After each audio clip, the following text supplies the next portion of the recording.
Të nderuar shikues, ju përshëndes. Do të jemi së bashku në minutat e ditarit informativ, ku ndër të tjera do të ndiqni Ministria e Arsimit Mirela Kumbaro gjatë interpelancës së sotme në kuvent të kërkuar mbi dhunën në shkolla, prezantoi planin e masave institucionale për të garantuar siguri në shkolla, mbështetjen psikologjike dhe këshillimin e karrierës për mbi 355.000 nxënësit e sistemit parauniversitar. Bashkia Gjirokastër dhe forcat e Xhenios kanë nisur ndërhyrjen rehabilituese në rrugën e fshatit Zhulat të dëmtuar nga rreshjet intensive të rrëshqitjeve të dherave. Në segmentin e prekur po kryhen shpërthime të kontrolluara për zgjerimin dhe stabilizimin e trupit të rrugës me qëllim rikthimin e qarkullimit të automjeteve.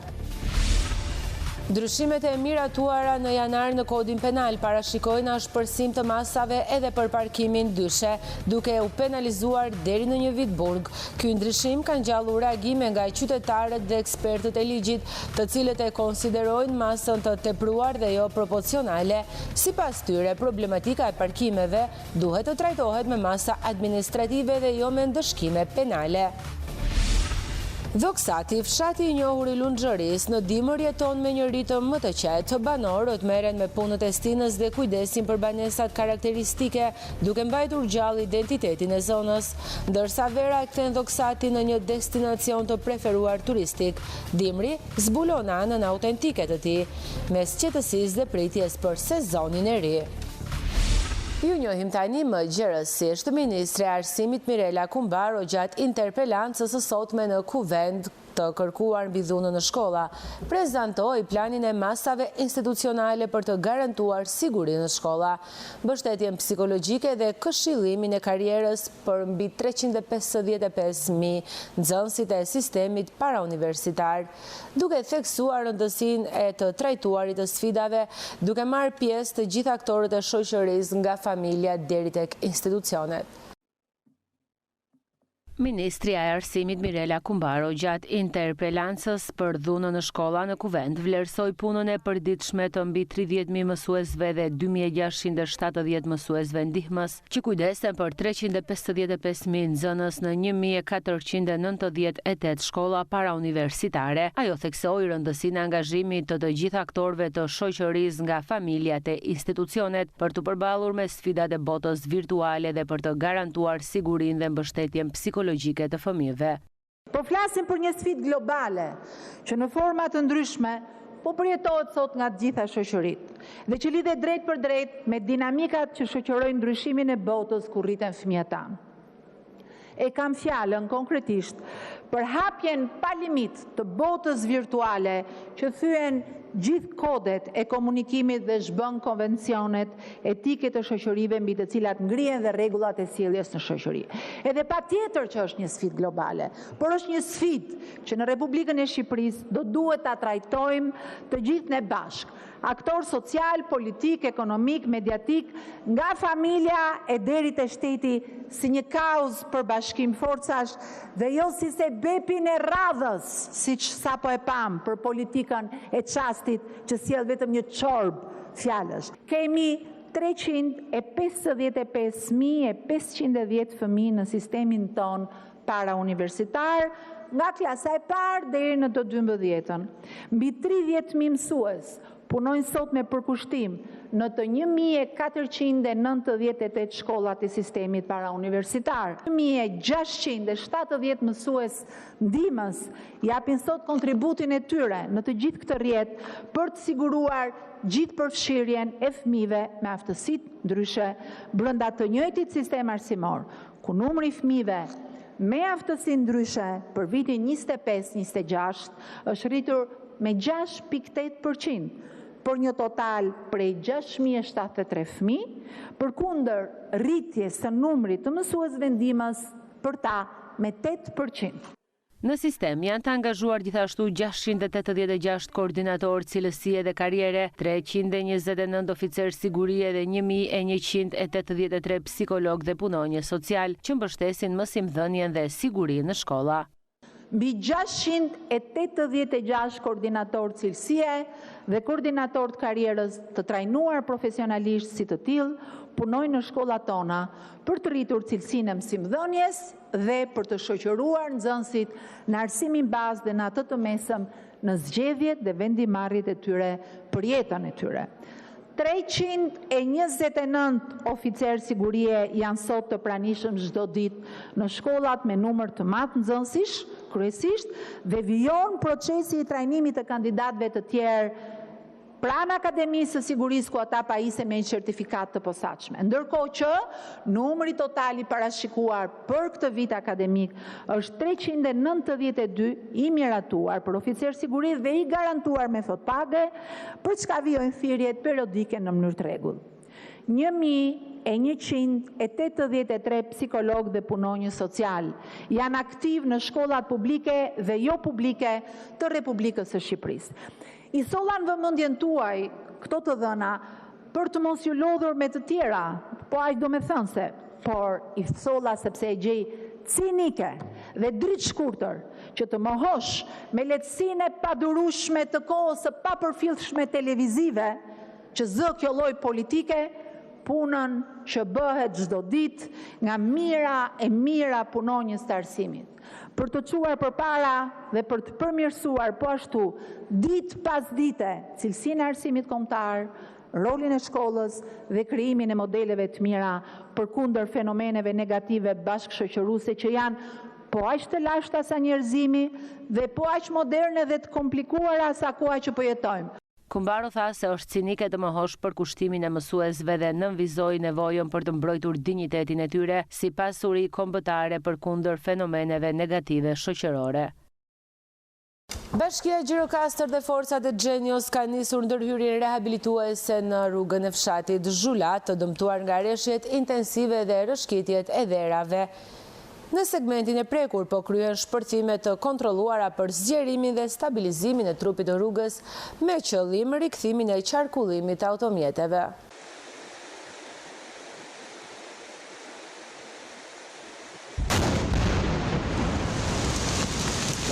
Rreshjet intensive shkaktuan dëme në rrugën e fshatit Zhulat të Gjirokastrës. Prej 3 ditësh, forcat e Xhenios së bashku me strukturat e bashkisë Gjirokastër po punojnë në segmentin e dëmtuar. Një shpërthim i kontrolluar me eksploziv u realizua për të larguar masivin shkëmbor dhe për të zgjeruar trupin e rrugës. Operacioni u krye me masë strikte sigurie për të garantuar stabilitetin e segmentit dhe sigurinë e ekipeve.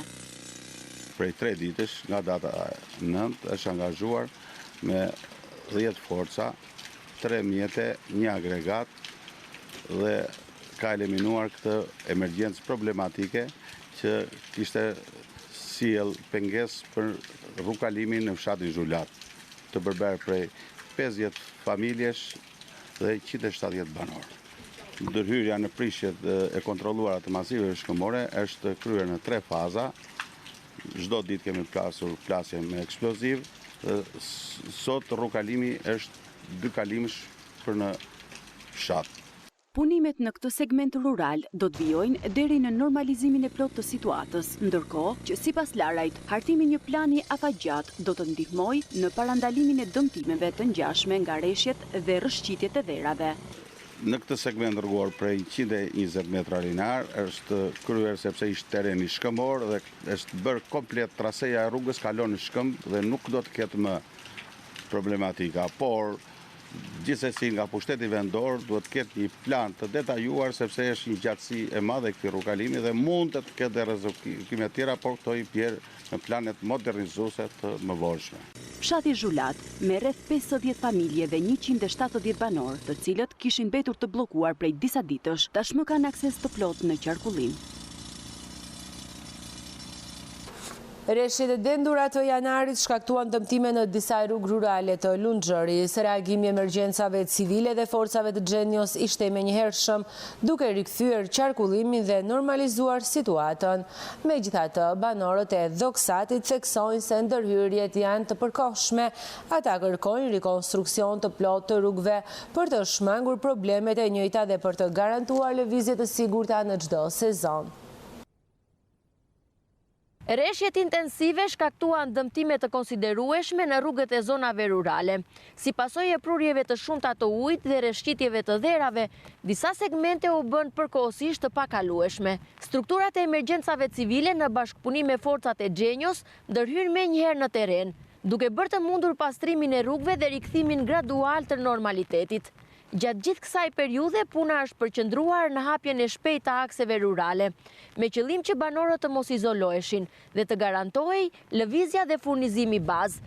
Aktualisht situata paraqitet e stabilizuar, ndërsa autoritetet vijojnë monitorimin në terren për të parandaluar problematikat.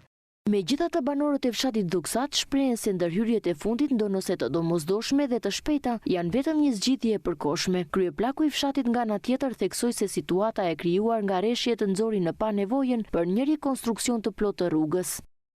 Rruga u bllokuan janar nga shirat, erdhën forcat e bashkisë, emergjenca civile. Ka akoma vështirësi të mëdha për të rregulluar, sidomos për mjetet e ulta për shembull, që mezi shkojnë bencat. Tani në 4-5 janar pa në përmbitje të mëdha. Rruga tonë pati shumë shkarje dherash, bëri të pakalueshme ja 3 ditë ne nuk vinim dot në fshat. Ndërhyri bashkia me mjetet, me ushtrinë, me gjitha fondet e emergjencës, edhe e bën të kalueshme, por kjo rrugë do mirëmbajtur. Që të mirëmbahet, kjo do një investime. Autoritetet do të vijojnë monitorimin e situatës në terren, ndërsa pritet që në vijim të vlerësohen edhe nevojat për investime më afatgjate në infrastrukturën rrugore, me qëllim shmangjen e problematikave të ngjashme në të ardhmen.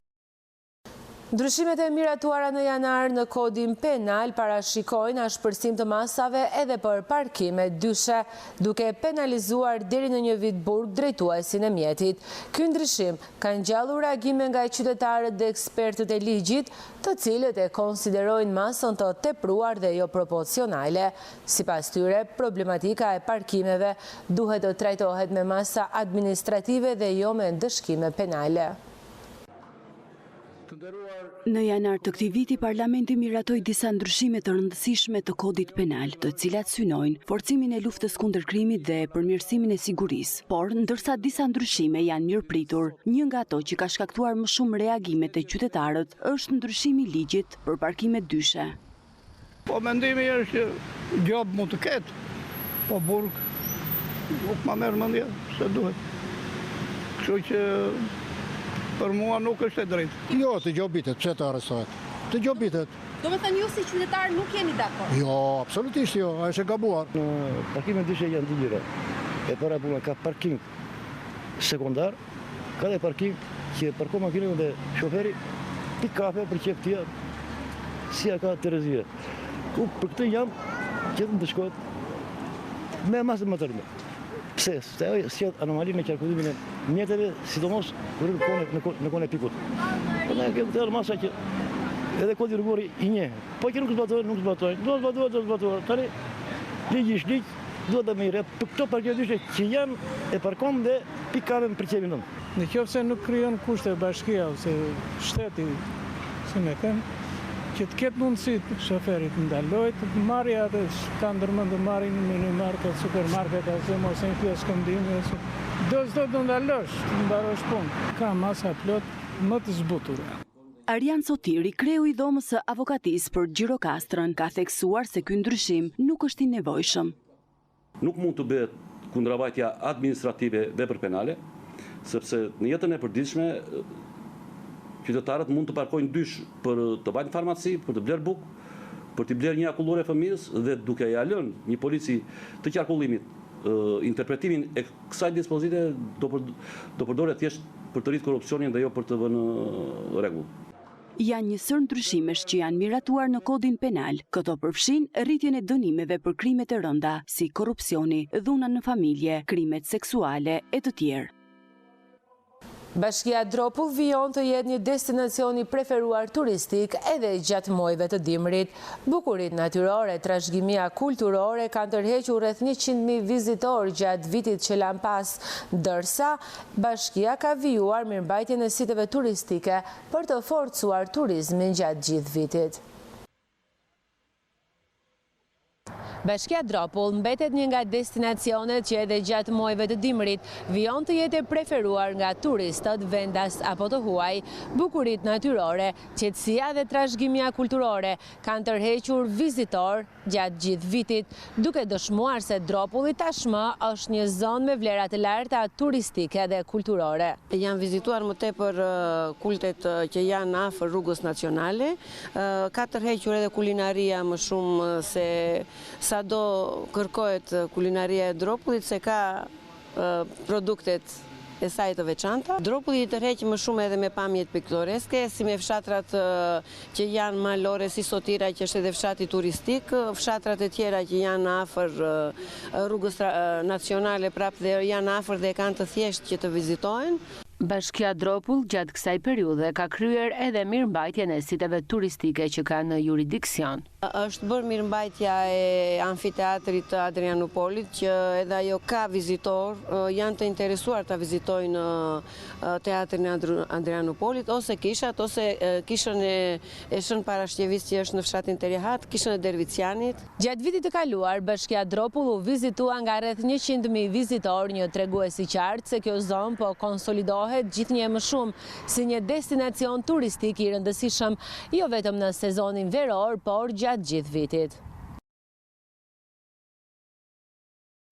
Dhoksati, fshati i njohur i Lunxhëris, në dimër jeton me një ritëm të qetë. Banorët merren me punët e stinës dhe kujdesin për banesat karakteristike, duke mbajtur gjallë identitetin e zonës.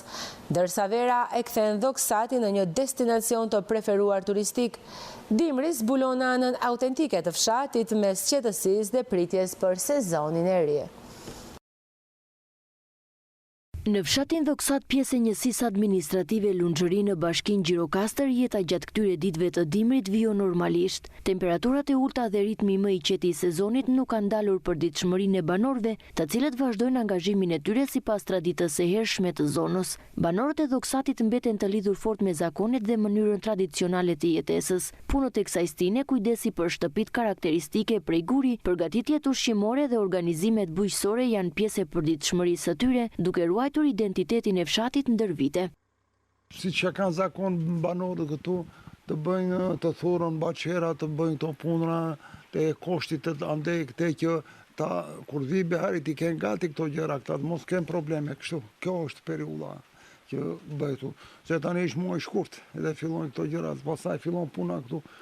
Jo mjellën kepën, jo mjellën patate, jo shumë gjera tjera që i kanë kështu. Këta që meren me bujqësi. Ndoftë anë një që është me blektori, a i ka punë rreth kohës. është i veshur me punë të rrjetnaj. Edhe kështu mbillet puna në fshat. Blektoria, bujqësia? Blektoria, bujqësia, tjetër gjë s'ka këtu. Tani duhet të kasit i pemë, vreshta, të punoj të ke punuar toka, avash përgatiten për mbilje. Ne nuk kemi shumë blektori këtu, po ato që janë, 2 kopek janë. Lektoria ka punë, ta kam punë, ta të ro kam pjellë baktia, ta një mere me përveç shqenjët, kujdese për ta, shqeni, bëjnë, be dhëmë, ata kam punë. Ndërkohë Dhoksati njihet si një nga destinacionet e preferuara turistike gjatë sezonit veror, arkitektura karakteristike, natyra dhe mikpritja e banorëve tërheqin çdo vit një numër të lartë vizitorësh vendas dhe të huaj, duke e kthyer fshatin në një pikë të rëndësishme në hartën turistike të zonës. Pëlqen se kështu ka qenë, turist ka qenë ki fshat, gjithmonë edhe ka këto panorama, ato shtëpitë e mëdha të bukura kështu. Edhe ka shumë të huaj që vinë i respektojnë këto gjëra, këto i duan shumë. I duan shumë këto gjëra. Kanë interes? Ka interes ma se janë kurioz ata që vinë këtu, janë kuriozit. Edhe shikojnë ja të shtëpi që është si çpamje ka të futesh brenda, dhe ajo është shtëpi madhështore. Turistët këtu vinë vetëm me një familje vinë turistët, vinë dhe kështu. Turist ka dhe nga Shqipëria brenda, se vinë. E da me ishti mafi fshatit. Edhe pse dimri sjell qetësi, banorët presin me padurim ardhjen e verës. Sezoni turistik për ta përfaqëson jo vetëm gjallëri dhe lëvizje, por edhe një burim të rëndësishëm të ardhurash dhe zhvillimi për komunitetin. Të nderuar shikues, kemi mbritur në fund të minutave të ditarit informativ. Ju faleminderit për vëmendjen, shikim të këndshëm të programeve në vazhdim. Bashkë, Minuta Kopshi.